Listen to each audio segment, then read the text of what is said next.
एक गांव में दो भाई रहते थे। बड़े वाले भाई का नाम अंसार और छोटे का नाम अशरफ था।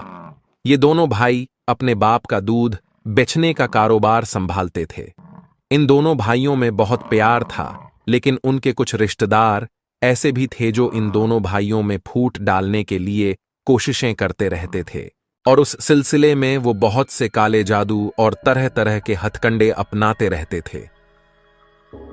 एक दिन अंसार और अशरफ अपनी फूफो के घर चले गए, और जब वो फूफो के घर थे तो उस दौरान उनके वो रिश्तेदार जो उनका बुरा सोचते थे वो उनके घर में चोरी से दाखिल हो गए। उनके साथ एक काले इल्म वाला बंदा भी था जो कि कुछ पढ़ता हुआ उनके घर में दाखिल हुआ था, और कुछ देर घर में गुजारने के बाद वो सब घर से चले गए।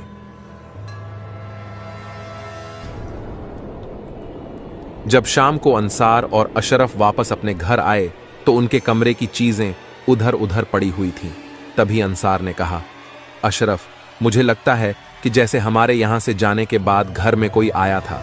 अशरफ ने कहा, जी भाई, आप ठीक कह रहे हो, क्योंकि मेरी कमीज भी बाहर नहीं है जो मैंने रस्सी पर सिखाने के लिए डाली थी।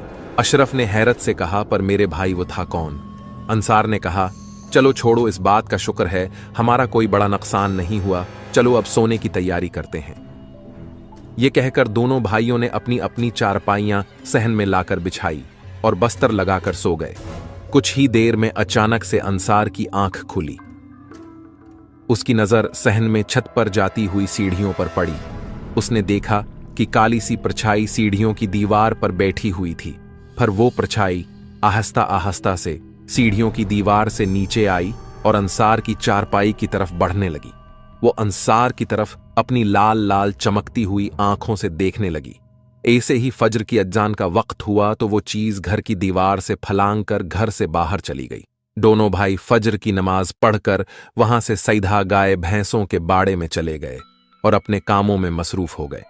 फिर नाश्ते के दौरान अंसार ने अशरफ को रात वाले वाक़ये के बारे में बताया तो अशरफ ने कहा, भाई, मुझे लगता है कि यह जिनभूत का मामला है और हमें इस सिलसिले में किसी से बात करने की जरूरत है।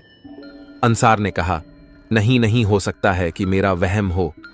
अशरफ ने कहा, भाई, आप उसको इतनी देर तक देखते रहे, ये वहम नहीं हो सकता। मुझे तो लगता है कि वो जरूर कोई चीज थी जो रात भर आपको डराती रही है। अंसार ने कहा, पता नहीं भाई, जो भी था, चलो छोड़ो उसे, आराम से नाश्ता करो। काम निपटाने के बाद अशरफ अपने घर की तरफ चला गया। जब घर में दाखिल हुआ तो उसने देखा कि कोई उसकी जो कमीज चोरी हो गई थी वो पहनकर अंदर घूम रहा था। अशरफ ने कहा, कौन है वहां और कमरे में क्या कर रहे हो? लेकिन कमरे से कोई जवाब नहीं आया। जब वो कमरे की तरफ गया तो वहां कोई भी नहीं था।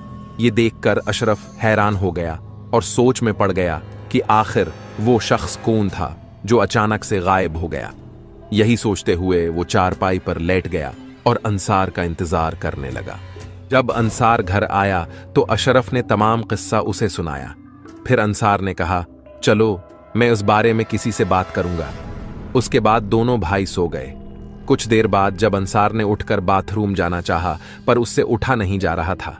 जब उसने पूरी तरह से आंखें खोलकर सामने देखा तो वही काली सी चीज उसके सीने के ऊपर चढ़कर बैठी हुई थी, और इस चीज ने अंसार के दोनों हाथों को अपने दोनों पांव की एड़ियों से दबाए रखा था। ये सब देखकर अंसार ने चीख मारनी चाही, पर उसकी आवाज जैसे बंद ही हो गई थी और वो चीज उसके सीने पर बैठी खौफनाक तरीके से हंस रही थी।